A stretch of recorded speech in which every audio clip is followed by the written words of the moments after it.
All right, what is up, everybody? Eddie Barco here, and welcome once again to another fantastic and fabulous Nebula Music Podcast episode. I know it's been a couple of weeks, but you know what, guys? I'm excited because I have tons of great content that I'm getting ready for you guys, and today is definitely no exception. I have Mr. Emmett Kai joining me on this episode. Now, many of you guys may not have yet heard of Emmett yet, but I guarantee you that you will be hearing about him very, very soon. And I'm really glad that I got the opportunity to have him on the show because he's an up-and-coming artist, someone that I've quickly become a fan of. I love his writing style. I love his music. And I got an opportunity to really explore what drives someone like him. He is on the verge of doing something big, but it's interesting to kind of gather the knowledge that goes through someone's head as they're exploring themselves, as they're exploring their up-and-coming artistry. And as a transition to something bigger, I honestly loved exploring that mindset. And I can see that it's very apparent that Emmett has a good head on his shoulders. He knows exactly what he wants, and he has a lot of creativity that he's expressing at the moment. And I'm just happy that I got an opportunity to explore that with him. I don't want to waste a lot of time. I want to just get down to the conversation. So let's just go ahead and transition into that. Are you in LA now, or where are you? I'm in New York, actually. You're in New York. Got it. Okay. I thought, for whatever reason, I thought you might have moved to LA. What is that? Dude, I want to ask you so many questions about that because it's fucking crazy. Like, I'm in California. I'm in LA. And we're not necessarily quarantined, but there's talks of, shutting down California. I don't know, whatever that means. Could be just like stopping travel, coming and going from California. But I don't know. Like, I may be the only one that thinks this, but I kind of think this is blown over proportion. You know what I mean? I don't know if it really is that serious. You would know because you're in New York, but I don't know. Does it seem bad? It seems pretty bad. I mean, I'm pretty much like, listen, like, we're supposed to be like self-quarantine ourselves. We're supposed to be like social distancing and stuff like that. Like yesterday, I had to commute across Brooklyn to go to my partner's house, and I was walking through the park, and the amount of people that are outside and out in fucking bars and like and this is at like 8 p.m. 7 p.m. Like, I'm like sorry, excuse me, I'm choking on a piece of salt. And like a poppy seed from a bagel. Nice. Most New York thing ever. But anyways, yeah, so I was like walking through, and I was just like passing through all these parks and these bars, and it was just crowded with people, and we're supposed to have a mandatory like 50% occupancy level, Yeah. like bars and all these different places are supposed to be watching how many people come through their joints. And it's like, anyways, to answer your question, yeah, I think it's serious, man. I mean, I think it's serious. I also think that, I was talking to my great uncle yesterday, who's like, he's young, he's like 68 years old, and he lives most of his life in the Yukon Territory in Canada. Wow. Working on a gold mining camp. What the hell? That's crazy, dude. Yeah, and he's in California right now visiting my family because my family's from Northern California. I live in New York for the last couple of years, but I grew up in Northern California, and so he was in town visiting my family, and he was pretty morbid about the whole thing, and he was saying stuff like, I'm probably, this may be the last time I see your grandma or your grandmother sees me. What? This may be he's saying like this, I have a feeling that I'm probably going to lose a lot of my friends this year, and a lot of friends that probably I wouldn't have lost otherwise. What the hell? And I was like, I don't think he's wrong. I also don't want to believe that he's right. Right. I'm at this whole thing where, with the whole, I mean, I know this is a music podcast, but like my main kind of, I don't know, conversation or what I've been thinking about recently is just like how, and I tweeted this earlier this morning, but just how disappointing all the mansplaining is that everybody's doing it. That everybody's just mansplaining like this that they're right and everybody else is wrong, and like that, it's like it's going into politics too, man. And so I'm trying to just stay positive and just trying to like follow some simple rules, which is like, stay at home, dude, if you can, and like and just be safe right now, like just be safe, because like otherwise, I mean, you go on Twitter, dude, you go on Facebook, you go on Instagram, and you see people that are friends or people that grew up as a community fighting and calling each other idiots and yelling at each other and just like the amount of like hate and just like bad vibes and just negative energy that's out there right now is so insane. It's just like it's so depressing to me that I'm optimistic, man. I mean, we're our species is so resilient, and like and communally, like we can come together in small packs and be like really helpful and resilient, and just like and live harmoniously, etc., etc. But like as a country right now, as a globe, dude, I don't know. Like as a world, I don't know, dude. Do you feel like it's more divisive now than it's been before, though? Because I feel like, man, I do. I kind of do, honestly. Really, more so than and again, not to get into politics. Not that that's a bad thing. I think I'm always open to let the conversation flows wherever it goes. But what's interesting to me is I do think you're right in that there is a bit of a divide. I mean, you and I are classic examples. I think we started this conversation with me telling you like, well, I'm not so sure if this is such a big deal, but that's because I'm kind of seeing it from a Los Angeles, California perspective where we haven't necessarily been hit with like a major crisis. Like everyone is in panic mode, but I haven't seen any health risks as of yet. But no, me neither, man. Yeah. Honestly, I mean, I live in New York. We're a state of emergency, like, and I don't know a single person that's sick. Yeah, I've got like my guitarist is like not feeling that well, but like he's not showing signs of anything. He's just like feeling like a little under the weather. Yeah, but other than that, I don't know. I feel great. I don't know anybody else who is sick, but so yeah, I don't see it either. I mean, I'm not actively seeing it when I walk outside or when I, whatever. I'm hearing stories. I'm seeing articles being written from people that, are like had flu-like symptoms, and they would go whatever, dude. But the point, I think my whole point is that it's like,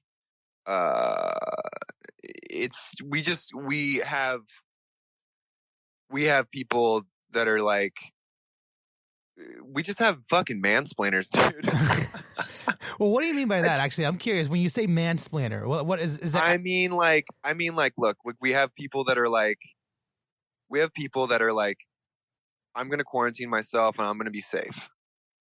No harm in that, bro. No harm. I'm all for that. Okay.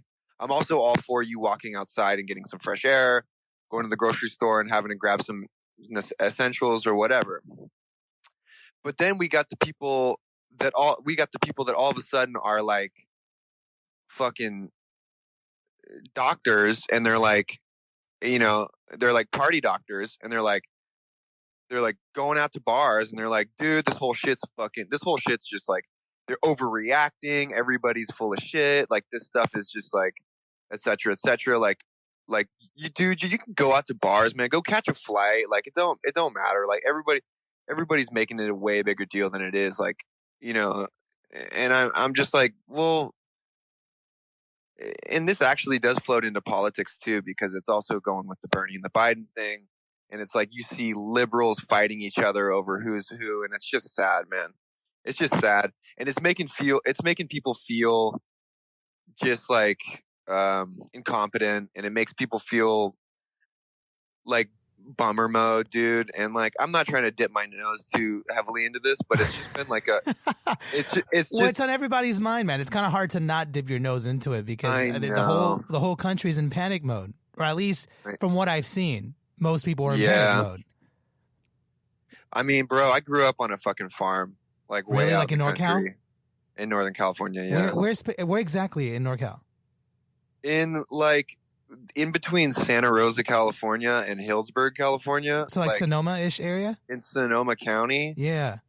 Yeah, like West County is what we would call it. It's just like, you know, a little west off the 101. Yeah. And so I mean, like right now, you know, I moved to New York from that, and from wine country to the city. Damn. I mean, yeah, you're kind of close to San Francisco, though. By the way, I don't mean to interrupt for a quick second. Normally, I do a very formal introduction for my artist. Well, you can cut all this out. No, if you dude. want. Actually, I much prefer this because I think. To some of my listeners, you guys are actually used to this, that sometimes when I have a formal conversation, you know, it's a very much like, hello, how are you? Okay, let's do this. Here's what we're going to do. Bullet points and making sure everything's good. But every now and then I'll have a conversation where we just pick up the phone. You'll get a ripper. Yeah, well, I mean, I pick up the phone and we just start talking like normal, and I prefer that. I think that's much more fun, much more organic. So every now and then I got to just take a sidebar just to introduce the concept. And guys, you're listening to Emmett Kai right now. Did I pronounce your last name correctly, Kai? Yeah, Emmett Kai. It's actually my middle name, but yeah. Okay, perfect. Well, Mr. Emmett Kai, thank you so much for joining me on the show. I love the fact that we just basically went right into it.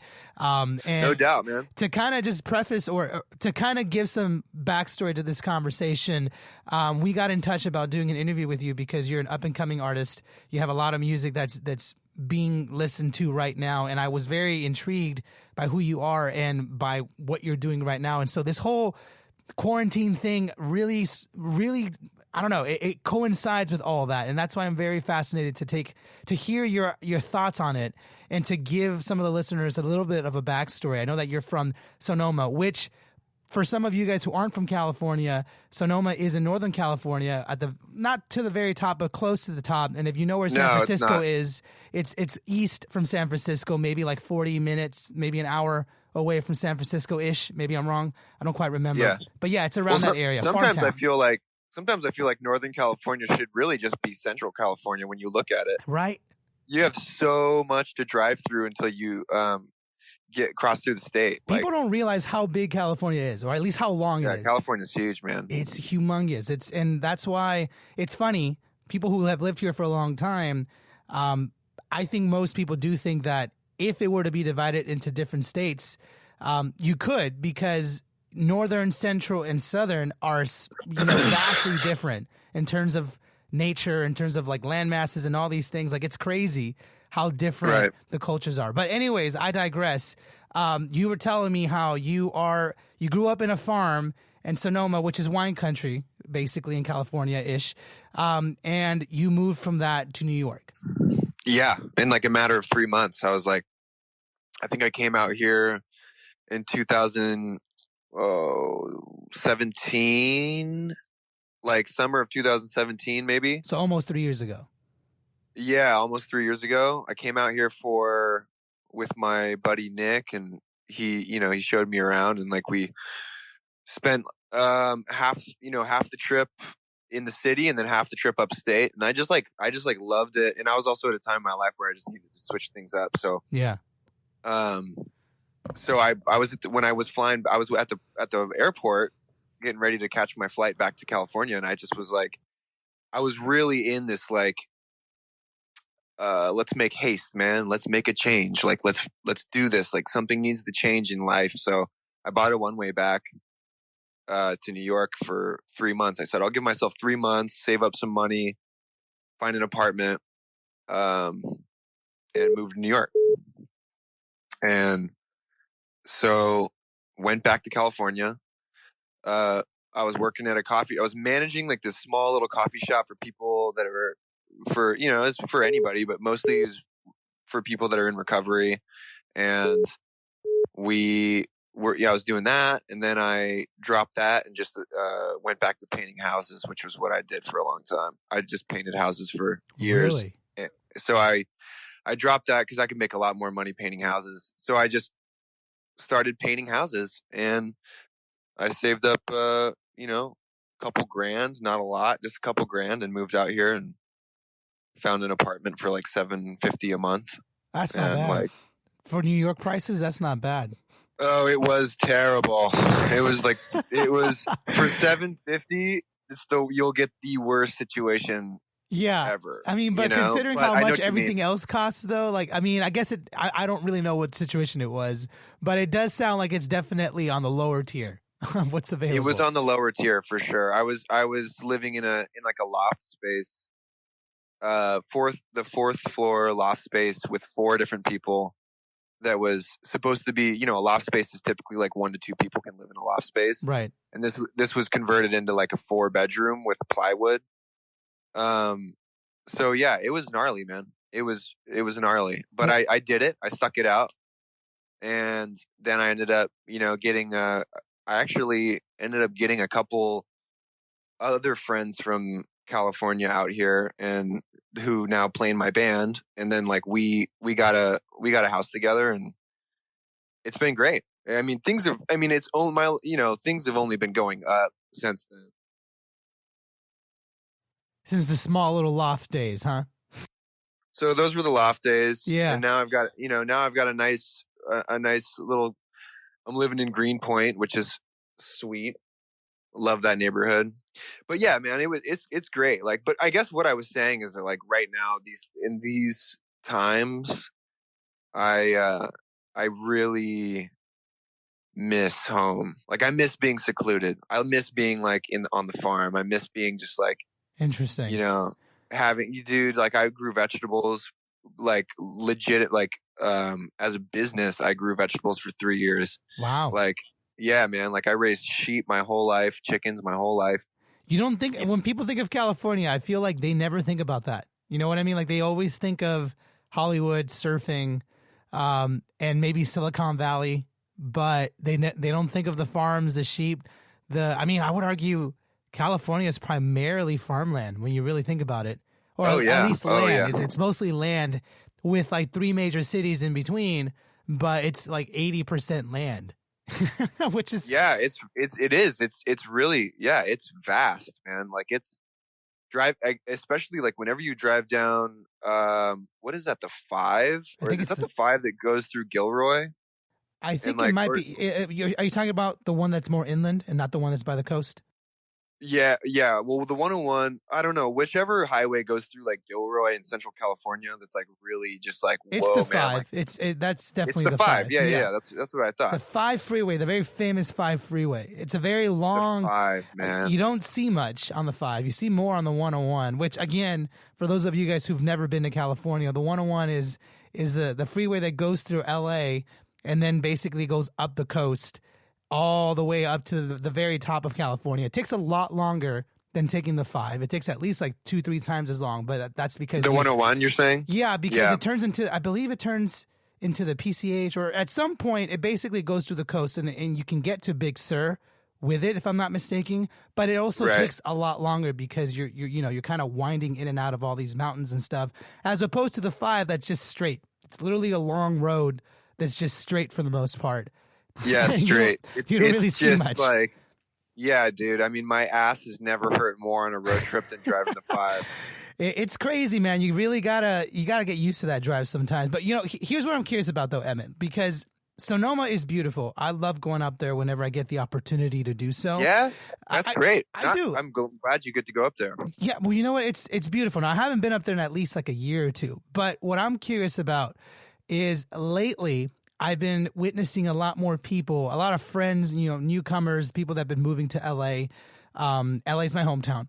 I've been noticing. I love it. I love LA. It's amazing, dude. But what I'm curious about is there's tons of people moving from the East Coast to the West Coast more than normal, lately. And oh my God, it's crazy. It is crazy, but it's interesting for me that you sort of did the switch. Like I know that there's plenty of people from California, from LA, that moved out to New York, but from what I've gathered, the people from San Francisco that I've met, many of them tend to kind of travel back and forth between NorCal and SoCal, but I haven't met many that have just decided to move straight to New York, because many of them would just stay in San Francisco. You know what I mean? But you decided that New York was the spot. What was it about New York specifically that made you decide, like, this is where I need to be? I think that it was just like very, first of all, I never compare LA to New York just because they're polar so opposite. different. They're very different cities. very different. But I mean, I think people tend to like enjoy comparing the cities because they're like the two major cities in the country, and especially for they're like you got L.A., you got New York, bro. Like those are like the two. Like if you want to do anything that's like arts or music or fucking podcasting or whatever, like I feel like, or like fashion, like I feel like people generally stick to LA or New York. But anyways, I I came to New York because, well, I don't know, man. Like I think that where I was at in my life when in like 2017, I needed to go as far away from home as I possibly could Why was without that? leaving the If I can country. ask, I'm intrigued. What was it about home that you Um, felt like you needed to get away? Dude, I grew up in a very small town. I grew up in a very small town. I knew everybody. Everybody knows me. Like my girl and I go back to California, like, a couple times a year. And like, she's like, dude, you're like the mayor. And like, it's funny because it's like everybody's like the mayor in where I'm from. Like everybody knows each other. Everybody's got like a bunch of, everybody's got love for each other. It's beautiful. It's a great community, but there's no outlets. There's nowhere to go. There's no venues. It's really hard to. It's really easy to max out there, and I think a lot of people.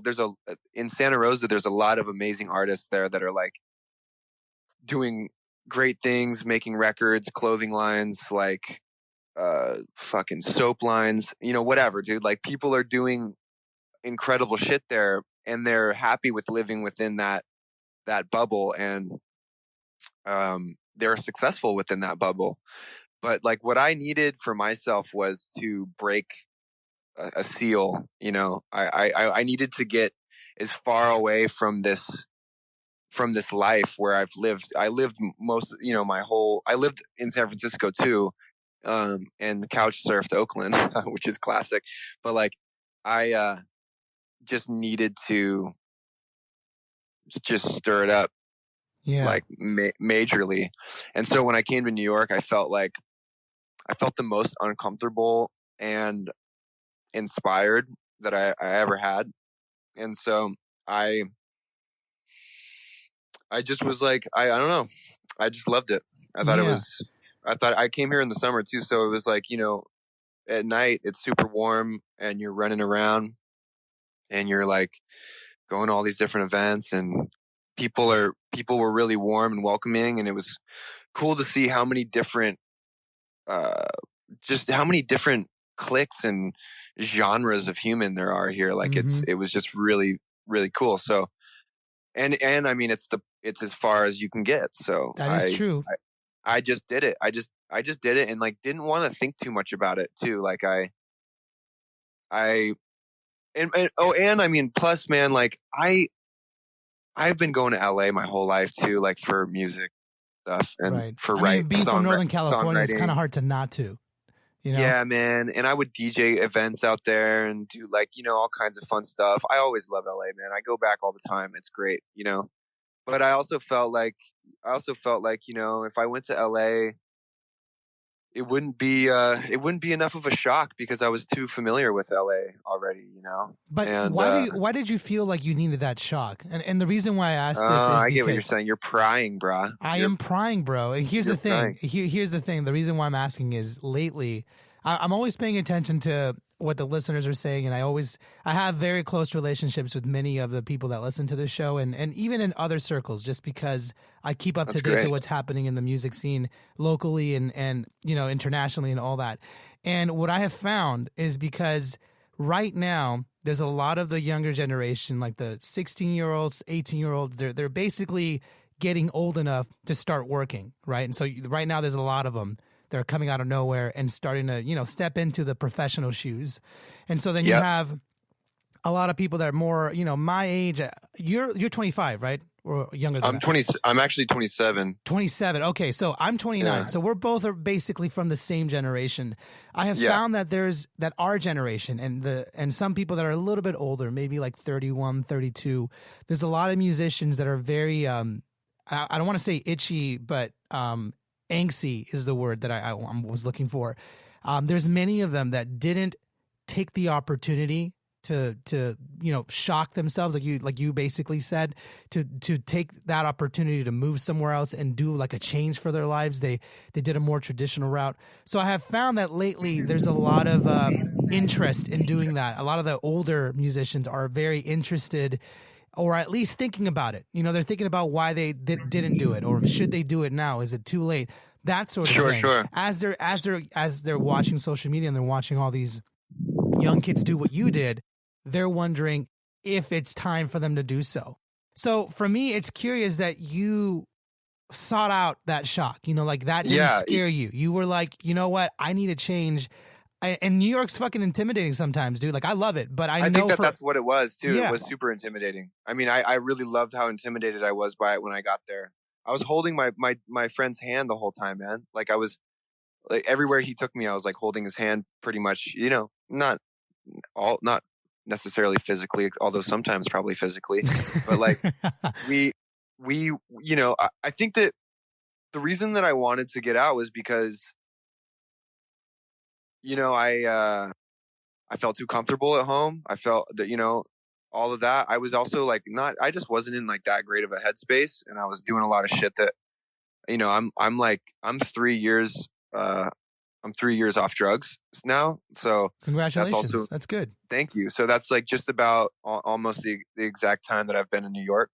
So that's, also like, when you grow up in a small town and stuff like that, there's, I don't know if this is every small town, but there are a lot of drugs that kind of float into towns and kind of like. I would say there's some truth to that. I would say that it's definitely some truth. Maybe not every small town, but I do think it's part of the culture because, like you were saying, there isn't that much to do unless you're really into the outdoors. There isn't a lot to do. And I mean, just not to get too deep into it, but I just really went through a lot of stuff. My mom got really sick, and she spent she's very young. She's 48. I'm 27. You do the math. She's really young to be a mom, I think, or maybe not, maybe like the perfect age, I guess, like, cause I got to grow up with her and she's like my sister in a way, she's like my best friend, but like she was a single mom for on and off for most of my life. And I watched her, I got to an age where I was like, working, painting houses, and also running this coffee shop part-time and making music all the time. But like, I don't know, something clicked in me where I looked at my mom and she got sick. She got diagnosed with Lyme's, and I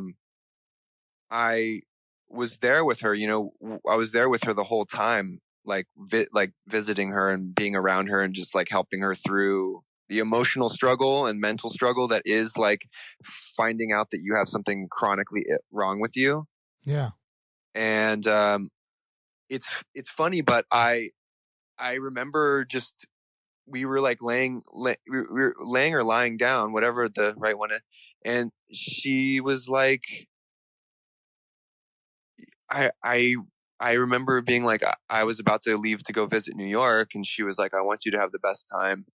And I want you to like, just feel inspired and like, and just soak it up, And I went and I loved it and I came back, and I remember thinking to myself, like, my mom never left Hillsburg or Santa Rosa. Like, she never left. Like, she's always been here for her whole life.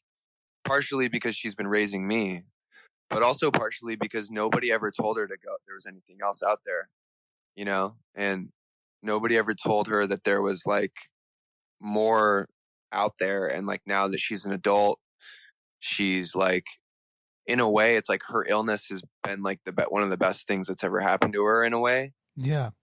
Because it actually allowed her to like break this threshold of thought and be like, wow, like I'm going to live my life to the fullest, even though I have this, this disease. I'm going to fuck it up a little bit. Let's get it. So, I've flown her out to New York a couple times since I've lived here, but I'm kind of all scattered, but like you kind of get where I'm going with all this, right? Absolutely. I absolutely know where you're going. And I'm glad that you bring that up because, by the way, I do apologize.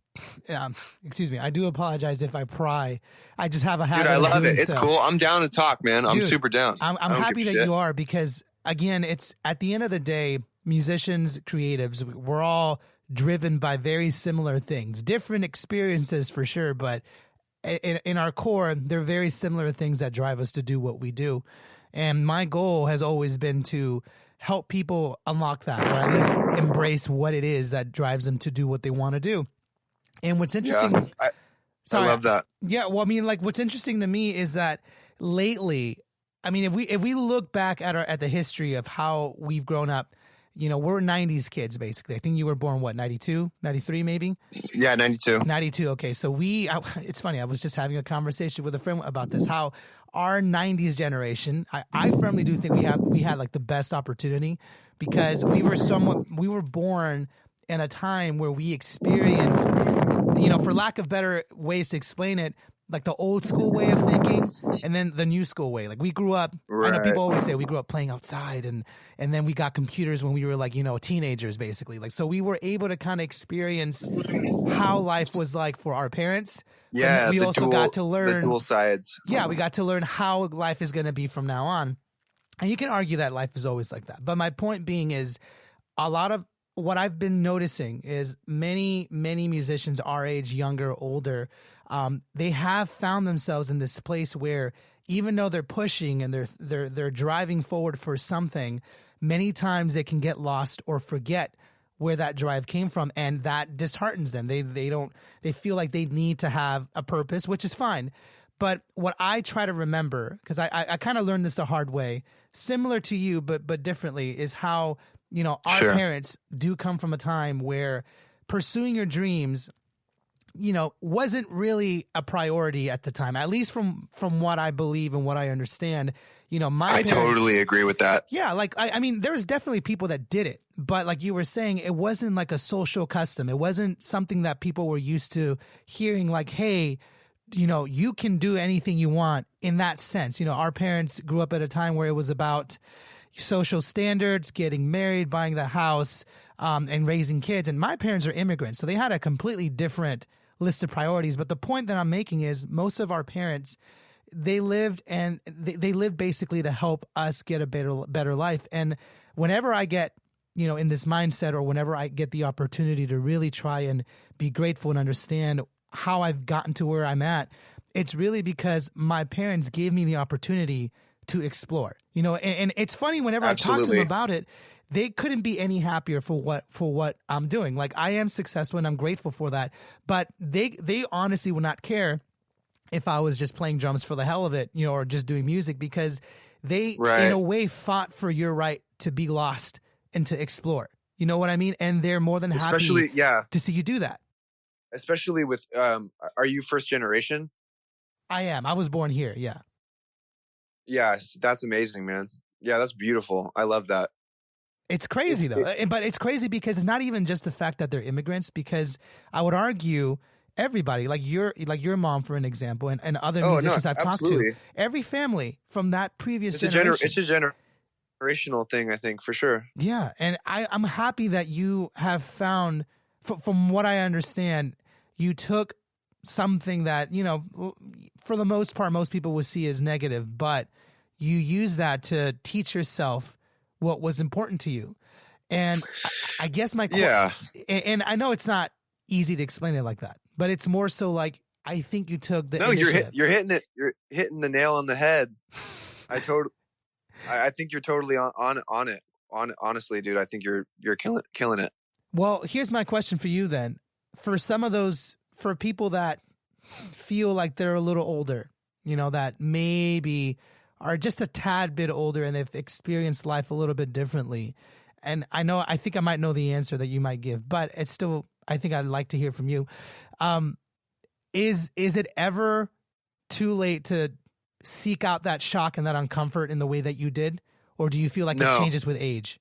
No, I don't think it's too late ever. I especially like to say that because, like, I've met a lot of people in my life that are older than me, and they're always trying new things, or they're changing up their routine, or maybe they have kids and a wife and stuff like that. And it's not like, like it's not all about disrupting what is already set in stone, but just kind of just like explore, keep exploring, and keep trying new things. Cause like, one time, I love to tell this story actually. And like one time I was trimming weed out in Mendocino, up in this big hill, in like Fort Bragg, if you're familiar with that area. I'm not, but I'm sure if you point it out, I'm sure I know exactly where it is. If you point it out, Yeah, it's like Humboldt County. I was oh up yeah, in yeah, for up on sure. this hill, and I was with a couple of these hippie ladies, and they were all older than me, and I was the only young kid there. Right, I was like probably 22, 23, This sounds like and the I was beginning of trimming. a movie. Right, and it will. Life is a fucking movie, man. And so I was up there, and we were all trimming weed and sitting around in a circle, and there was this older Jewish woman there, and she was like, very like charismatic and very funny, and her and I were kind of like hanging out, and like we would talk a lot, and I felt like she was so young, and like she was in her 70s, Wow. and she was so young, and she was like smoking cigarettes and like drinking Pepsis, and like it was just like this kind of funny vibe where like she was so happy, and maybe not the most healthy person, but like she's happy and whatever. She was a mediator or she was a lawyer slash like mediator. She would have like for, in court, and she would help. Um, I don't know how to describe a mediator, except they're just like the middle person in Like the between, arbitrator kind of thing? Like someone. yeah, like she's like, yeah, she's like making sure that both parties can get their words in, and like Yeah. understand where they're coming from. And she was like, I remember she took a call while she was up on the mountain, and I was like, that's so crazy that like, that's so crazy that you are a lawyer, and you're like trimming weed, and like you're in the legal field, and you're trimming weed. And I was like, that's so cool. And she's like, I remember her saying, "Oh yeah, honey, and I can't wait to see what comes next." And I'm like, what? Like there's more? Like you're expecting more?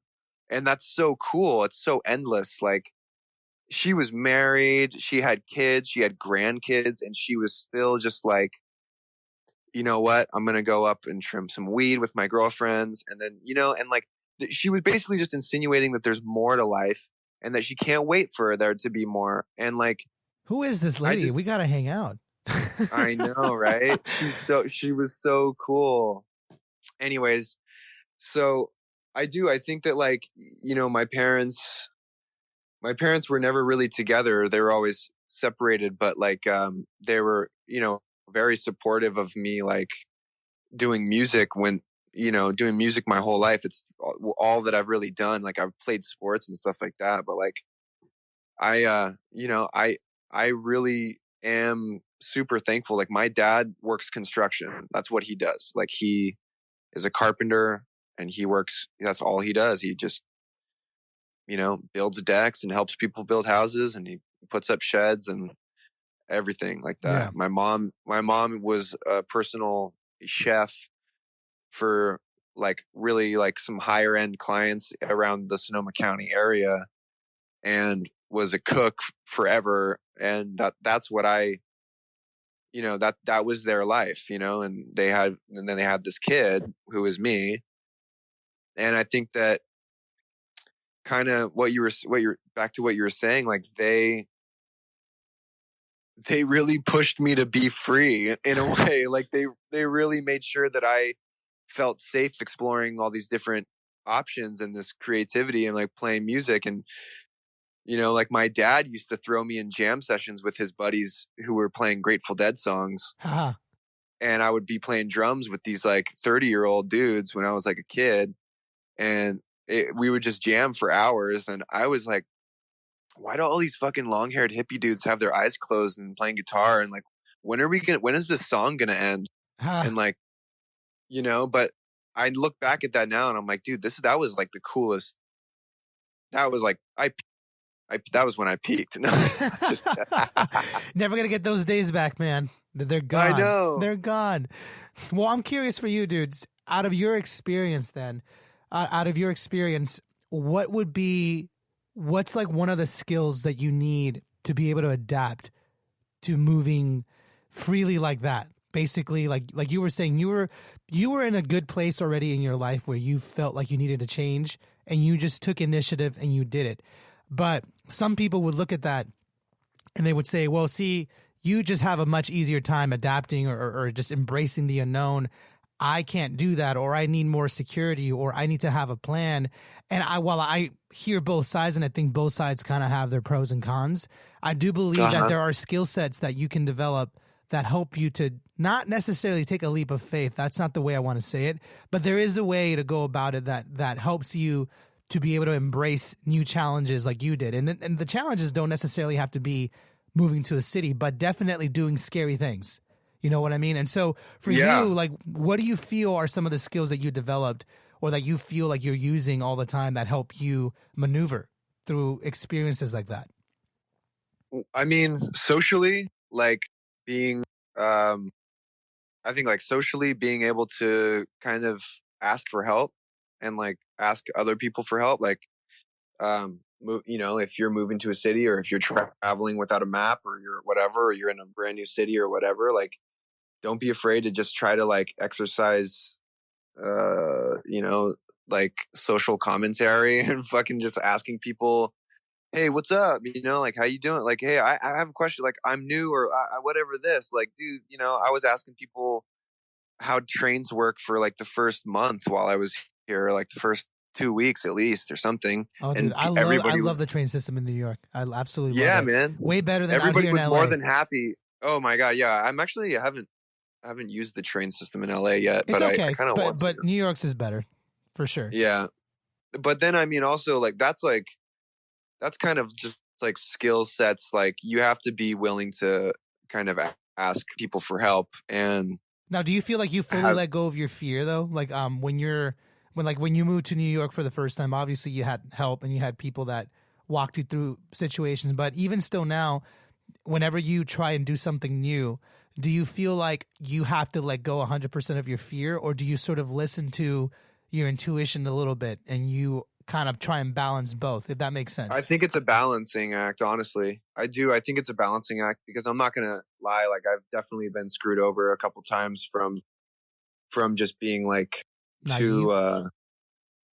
Just too naive. I lost a bunch of money when I first moved here because a company shut down where I was working at a coffee shop when I first moved here, and they shut down. They owed me like almost $1,000, which is not a lot, but I mean, like, it's still though, for someone who just moved to another city though, that's a lot. Yeah. And it was like, you know, it was like 2 weeks of work and like they went out of business, and then the owner just like skimped me and just didn't ever pay me. And like, I still kind of, you know, I'm like, damn, man, like that would really help out at any point, that would just really help out. Of course. But yeah, I mean, I had to, it's a balancing act, you know. I think that like, I try to live my life like being like, give people the benefit of the doubt, because I would rather do that than be like a sour asshole towards people all the time. Oh yeah. And like, you know, so I try to give people and humanity kind of the benefit of the doubt, although it's kind of hard right now, but I still do it. And well, I feel like right now it's a bit of an exception. I think everyone agrees it's okay. Exception right now. It's okay to be a little bit on your toes. Exactly. It's cool. I'm on my toes a little bit right now. And you know what that looks like is also kind of just like retreating a little back into yourself and just being kind of like, all right, man, I'm going to just kind of stick to my guns here on this one. And also like, I think like following your gut is super real, but not everybody has like a really strong gut. And I know for sure that I didn't for a little while. Well, can I tell you something? Something that I just learned, which is fascinating. And I want to see if you feel like you agree or disagree. But one of the things that I learned, you know, through experience and by talking to some very wise people, is a lot of the fear from taking chances, for the most part, comes from this place where you don't feel like you deserve what you desire. to some degree. 100%. Now that's a very basic concept. It can be, you can dive into that concept forever, analyze it as much as you want. But I do feel like I understand this concept that whenever people, and myself included, I've been through this many times before in the past, whenever you sort of fear this idea or this like imagination and you kind of have this like, oh, that would be nice. That would be so cool if I could one day do that, but that never happened. Like that saying something like that, like you can never actually get it or live it or obtain something, comes from a place where you just don't feel like you deserve that imagination. That's absurd for you to feel that way. Did that ever occur to you, or did you ever feel like that early on before you started taking chances? Did you ever feel like, oh, it's crazy for me to want to live somewhere else? It's crazy for me to pursue music. Like, come on. I don't deserve that, or how could I ever do that? You know what I mean? Like, did that ever cross your mind? Not necessarily for music, or for anything particular that you're currently doing. Yeah, now. but oh my God, all the time, man. Like money. Like honestly, like sometimes I feel like I don't deserve like the money that, you know, like if I make some money from a show, or if I make money through like, you know, doing something like songwriting or something that's or like placement or something like that, for a placement or anything like that, man, like it's hard for me to, we've as a family and like from where I come from, like we've always been really money has always been a really weird relationship with me and my family, and like we've never had it, and we've never had it, and we don't really we almost like kind of don't want it or something. It's like this strange, like, it's just a strange relationship that I honestly maybe still don't even understand fully. But there's a lot of things like that, like love, dude, from other people. Like sometimes you just don't feel like you deserve love from other people, so you self-sabotage relationships or friendships, or even like, I mean, like just like people, like managers. Like if you have I have a great manager right now who I love, and I think that his team is solid and like everything's really great. But like when I was younger doing other projects and we had managers, I would like sabotage myself out of them, honestly, because I didn't feel like I deserved it. But it would also come out in like a defense mechanism, which is also a very like, it's a very human thing to do. Like, to be honest, human thing to do, right? Were you aware, or was it more of a subconscious thing? Like looking back at it now, you realize you were sabotaging yourself, but at the time, did you even? Dude, know? I had no idea at the time, man. It wasn't until these last 3 years where I kind of was like, I've been taking a lot of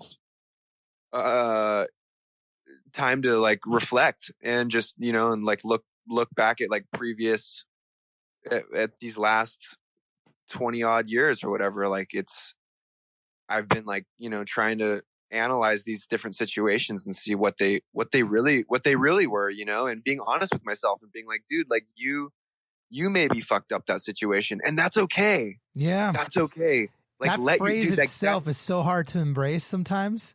Yeah. Like maybe the situation was totally fine and you maybe kind of screwed it up, but that's okay, because look at where you are now and you learned from that situation. And so did your ex-manager, or maybe your ex-bandmate, or like some PR girl that you were working with who like you didn't enjoy it. We all learn from these situations. I think the point is to like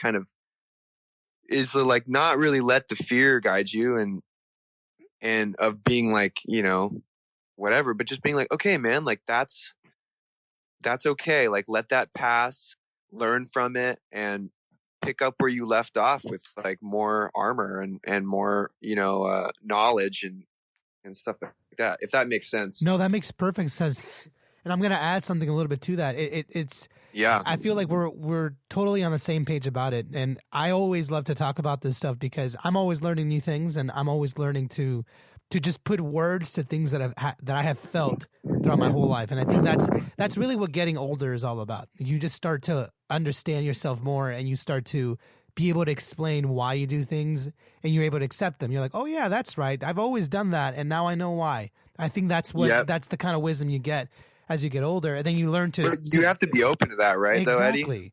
Exactly. Yeah. You have to be open. Like a lot of people aren't open to that kind of stuff, and I mean, I think people maybe our age, we're more open, and maybe like the generation under us they're even more open. Like I have two little brothers, man, 12 and 15, and they're on my dad's side. My dad had two other boys, beautiful boys, awesome brothers, and they're like, and I'm excited for them, man. I'm excited to see what their friends and what their group does. You know, like it's just fucking, it's so cool, man. I think that people are becoming more and more open the younger they are. They're also like, you know, getting more and more obsessed with TikTok and shit, but like that's cool too. Well, it's a kind of a fun app when you really look into it, but yeah. I actually just made my first TikTok the other night and it blew up. It was so great. Oh, hell yeah. Yeah. I love Anyways, that. But yeah, I'm glad that people are like you and I. Also, man, I think that one thing that's cool is that like our parents maybe aren't as open, right? Like our parents' generation. Would you agree with that? Oh, I absolutely agree with that.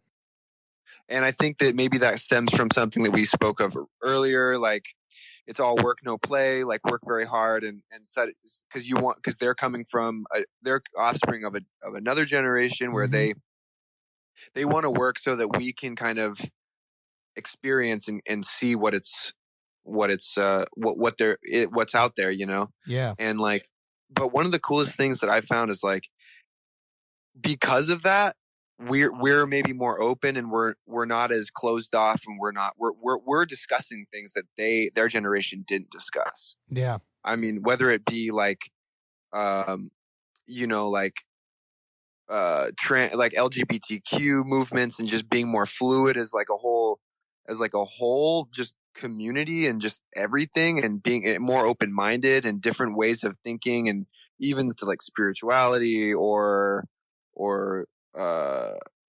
starting your own businesses, or just like, I don't know, man, there's so many different avenues of thought in our generation and like the even younger generation that like I've found that like I'm able to bring that to my father or my mom and even my grandmother, honestly. But like I can sit down with all these people and we can have these honest discussions, and like more times than not, they're willing to hear you out. Yeah. And sometimes they're not, but like they're like literally being like, somebody who maybe once was transphobic is not anymore, because we're actually like having these conversations, and we're opening up this dialogue of even like just like being more vulnerable emotionally and being more in tune with our emotions, and not being like so knuckleheaded, like we're just being like when our, you know, like masculinity, bro, like when we have like friends that are maybe feeling like depressed, like we can actually talk about it and we can like bring it up and not feel like we have to like just shove it deep down because it's a sign of weakness. It's actually a sign of strength now. Dude, It's a sign of strength now, dude. It's tables have turned. It's totally flipped. Like we've totally just like, it's crazy. Like things are flipping. Like what you once thought was the way is no longer the way. It's flipping, you know? And like, I think that that's so fucking cool, man. Dude, it actually just fired me up to start thinking about that. No way. Because the way that I talk, Eddie, the way that I talk is like I kind of talk before I think. It's kind of like this like big, it's kind of like this big one mishmash, especially if I've had like a coffee. So like, excuse me for just like kind of riffing, but that's just how I talk. I love that. I'm somewhat like that too. I've learned just by doing, because my business is essentially talking to people, I've learned to tone that down a little bit because I have to. But I'm absolutely on that same page with you. I can just banter for hours and then not remember a single thing because my brain just runs. But you know what's interesting about what you just said? You're absolutely right that the roles and how we behave for gender, for the place that we have in society, have essentially been flipped on their head. And what I'm curious about, especially in New York, how do you see that affecting the artist community or even like the music community? Because music and the way we interpret it has vastly changed in just the last 5 years. You know, it's rapidly changing, and it's like this big boiling pot where I feel like a lot of us are just sitting and waiting to see where it's going to settle, because so many things are just jumping up and down, you know, metaphorically speaking. And so for you in New York, obviously not right now because you're quarantined, but up until Sure, now, sure. how have you seen? Well, it's only been like 3 days, man. And we're only gonna wait and see how long it's gonna take. But yeah, we'll see. But anyways, the question. yeah, how have you seen it affect like the music community and in your music as well? Like how has it affected the way you approach music and how others in New York or in your musician artist community, how has it changed the way they approach music? Has it changed it at all, or is it still the same? Yeah, man, I think it has changed a lot. I think it's changed like well, for one, you're seeing a lot more non-binary artists, like people that are not, that are gender fluid and not, which is super cool. And actually, I think that also has like an effect on genre in general, like this fluidity of genre, which is across the board. I think that not only in New York, I think it's just like global. Right. It's a global pandemic, but like this is like one of the coolest times, I think, because and when I'm speaking about other people, I also just like I'm speaking about myself too.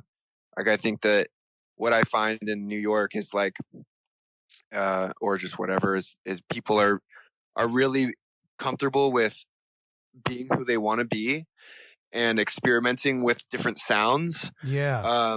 Experimenting with vintage sounds and like or like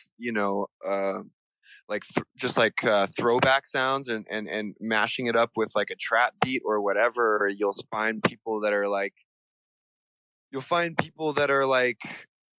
doing like krautrock from like the 80s or the 70s, but like they'll have like a twist to it that is so unique and cool that it's not just the revivalist sound. It's like a whole new sound.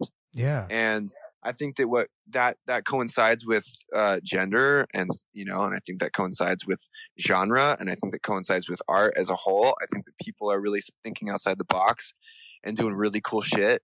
I think that and for sure in New York and LA are breeding grounds for this stuff, man. I think that I think that what happens is like with the power of the internet, we have stuff is moving at such a fast pace that why wouldn't we want to try out these new things? So like you will have like, I mean, you heard it with like Lil Uzi Vert even or something, or you heard it with like, a lot of electronic artists, working with different vocalists that are usually in a band, or you have Tame Impala, like that it's doing like they went from, he went from being in a psych rock band to being in like to doing like this fully electronic. The Currents album was super electronic and 80s and synthy and like powerhouse. And then now you got this other. It's just like things are really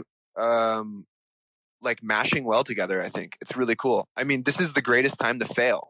Yeah, that's a great way to put it. This is the greatest. Yeah, like this is the most beautiful time to fail. It's like we can feel comfortable writing and singing whatever we want and just being like super expressive and creative and working with whoever you could. I threw a show at the top of the year. I threw the show at Rough Trade here in New York. And I put my buddy Oren on the bill, and Oren is a rapper, and they're like really cyber, really, you might have caught them on Dr. Phil. They're on Dr. Phil recently. Oh, nice. And I think that the cool thing about it was that they played a set that was really banger trap shit. Does that make sense? Hell like, yeah. I love that. I'm not that. And I wanted to put that show together because even though I was nervous, dude, I won't lie. I was nervous that people would think that they were like a little too far out of the genre for this show, right? Like, why would you have a trap artist or like a rapper open up for like a rock and roll group or artist? It seems a little weird, but it worked perfectly. And like, yeah. I was outside after the show and I was hearing people talk about it, and it's like amazing to hear people's reactions being like, dude, I did not see that coming. That was so cool. that second artist was so rad. Like that, what a cool show. And I'm like, that makes me so happy. So that being said, like, yeah, it's a beautiful time to fail. I think that's a really cool line. I've never said that before, but you got to remember that line. That should be your tagline.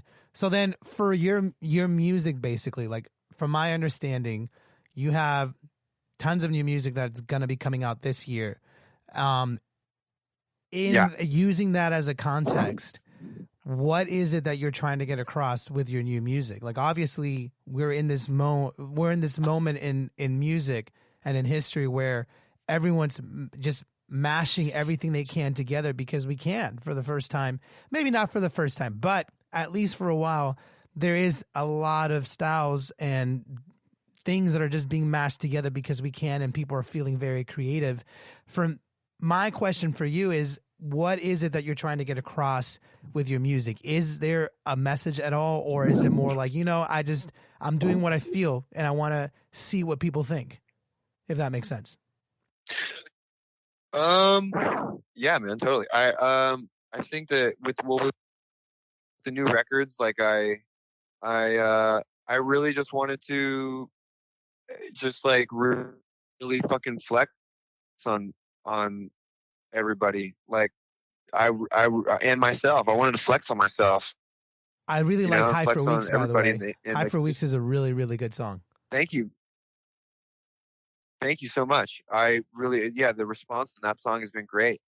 I've been working with my girlfriend a lot too, Alexandra. Like, she has been helping me with a lot of my videos and stuff. And I mean, she helps me with a lot of stuff in general, just like, as partners do, I think. But it's I think this new body of work, like I've got 3 down, I've got a couple more to go, and I'm excited. I mean, I'm really excited for everything I've been releasing. I think mostly because I put out like my first 2 records in 2017 that I put out was an EP called Midnight.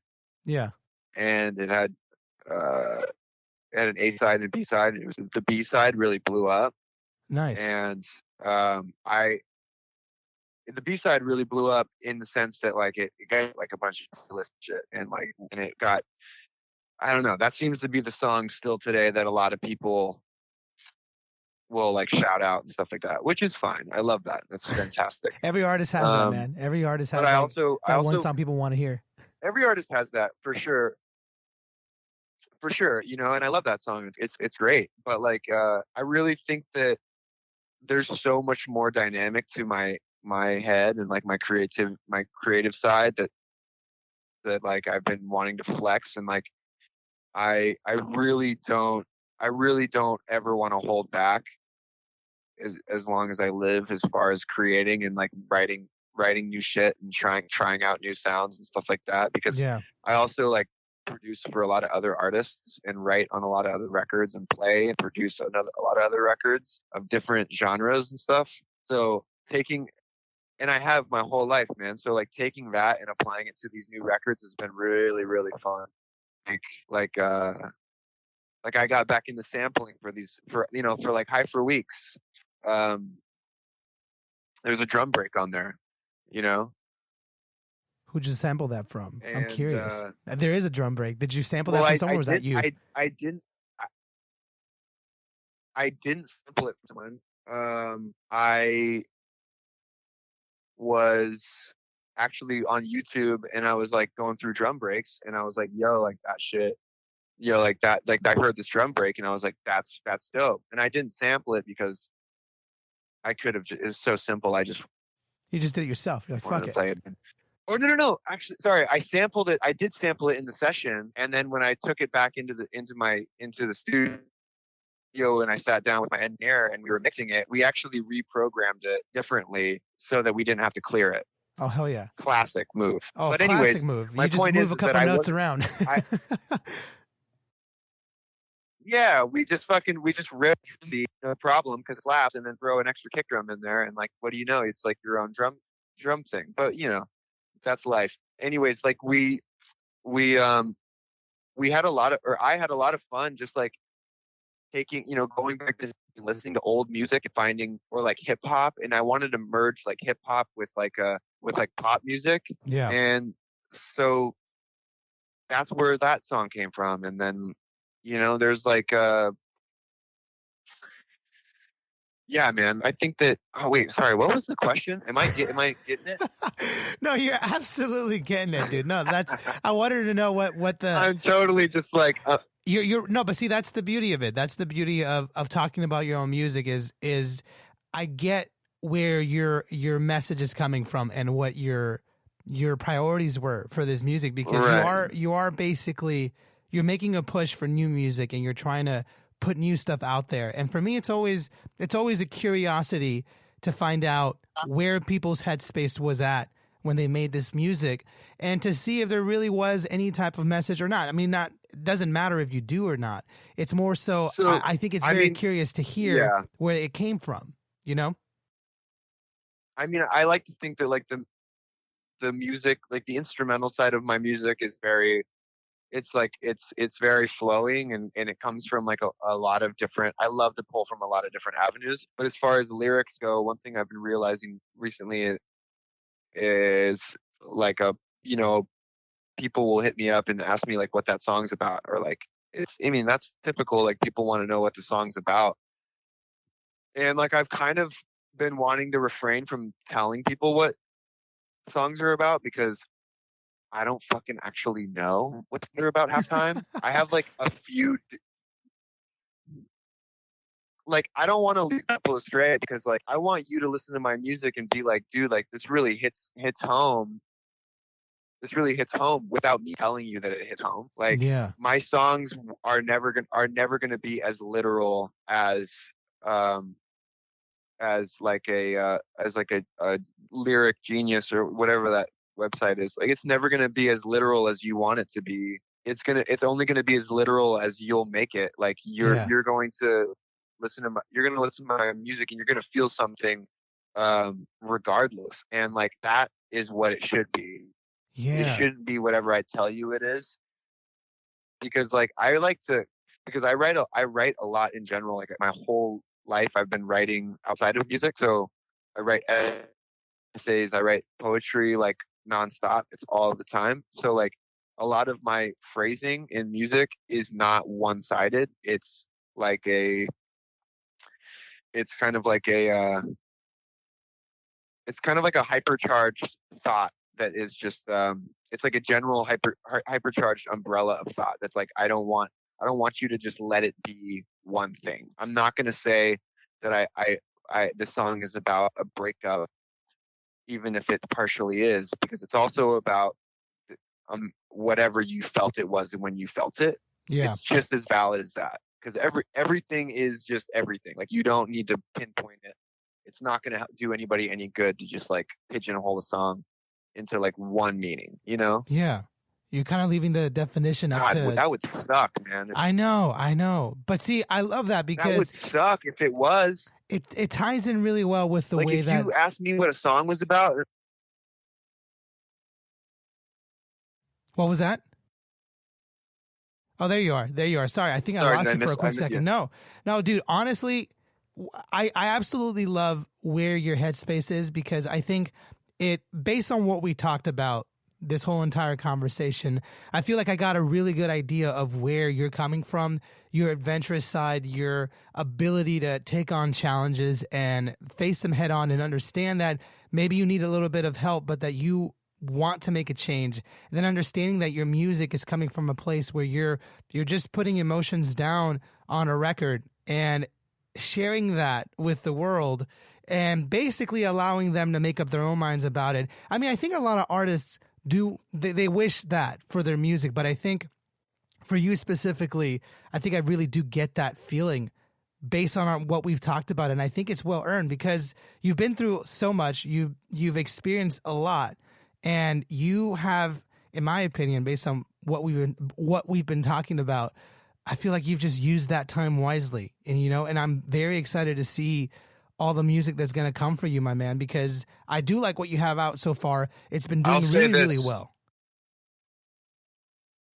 Go ahead. Thank you, man. Yeah, I will say this though, too. Like, I am one of my closest friends, Chris. She is the front woman of King Woman, the band King Woman, Cool. or she has a bunch of other projects called like Nightcrawler or Miserable.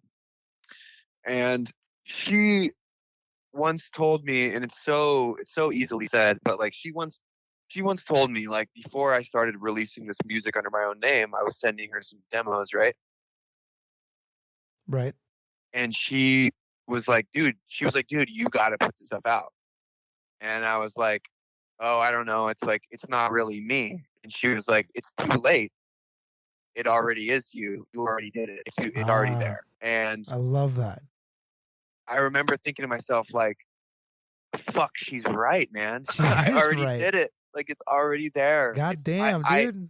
God damn it, I already made myself a singer, or like like a different project, or it's too late. So, and then I remember her saying like something just along the lines of like, wouldn't you rather put it out than like live your whole life wondering like why you didn't put that music out? Yeah. And so, what a beautiful, dude. So it's like I went from like, yeah. Dude, what a, yeah. I love that. I absolutely fucking love that. And that's, here's the thing. I would love to keep talking about this topic because it's beautiful. The way she said it and the way that you're reiterating it and the way you applied it to your music. I think it's a challenge that a lot of musicians face. And I think there's no better way to say it. And it's a perfect way to end the conversation. And as a sidebar, I have another interview in like literally like 12 minutes. And so I always hate to cut conversations short. No worries, dude. I gotta pee. Yeah.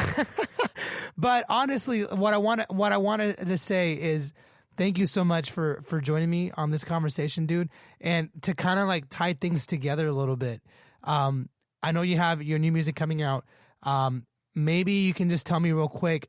Well, actually, it's actually not going to even apply because I know that the quarantine is in session. But if you had any advice to give anyone that is trying to put out their music or maybe even do the same things that you've done, like move to another city or something, and you had to tie it all together, what would you say to somebody that's trying to pursue that passion and do something, rather unique or scary, if that makes sense? Yeah. Totally. I'd say that like if you really want to do it, if you really, really want to do it and there's nothing else that you can really think of, you got to do it for yourself. And if you fail, you're lucky to fail and you'll learn from that. And like, that's a beautiful thing. A lot of people live their whole lives not failing and just sticking with, a lot of people live their whole lives not failing and not trying, and failing. That's a failure. So I would say, do what makes you really happy and stick to it for the rest of your life, and and put yourself in vulnerable positions because that's the only way that we can really grow and like, and learn how to respect other people and yourself and other situations. It's inevitable too, man. Like it's always going to hit you over the head. So I hope that you enjoyed my conversation with Emmett. I know that I definitely did. I always enjoy my conversations, and a lot of you who have been following this show for a little while now, it is my passion to connect with people and understand their mindset. I think at the end of the day, it doesn't matter what you do or what industry you come from or what your specialty is or even what you're interested in. We all share a lot of traits. We all share a lot of things that motivate us. And to me, that is the important part of achieving any kind of success, is understanding what drives you. And ultimately, I love that I get a chance to interview all these artists and understand what is important to them, because sometimes that relates to you. And I know that lately we've all been in this very weird time. I know that the past couple of weeks have been interesting for a lot of people. A lot of my friends in the music industry, many of them had to put a lot of their shows and projects on hold because, well, there isn't much that we can do right now at this moment. But it's also a very beautiful thing because even though we're going through a trying time, right now, I've been just so blown away by all the amazing musicians that I've been meeting, all the really cool up-and-coming artists that have just been creating amazing, amazing art, even though we're all stuck at home. And I just want to take this opportunity to encourage you guys to really look at the bright side in this case. And I think right now is the perfect time to create music or to try something new. Maybe it isn't music. Maybe it's a type of business, or maybe you want to attempt to get into another type of industry. My point being is, I think right now is the perfect time to be inspired and trying something new. And I think Emmett is an example of that. I think Emmett is definitely doing something really cool, and I hope that his story motivates somebody out there to get up and make some new art or try something new. And hey, if you enjoyed this conversation, definitely consider subscribing. I do this every week as much as I can. I try to bring really cool musicians, up and coming guys, a lot more lately. So make sure to stick around for more interviews because I have tons of great content coming your way.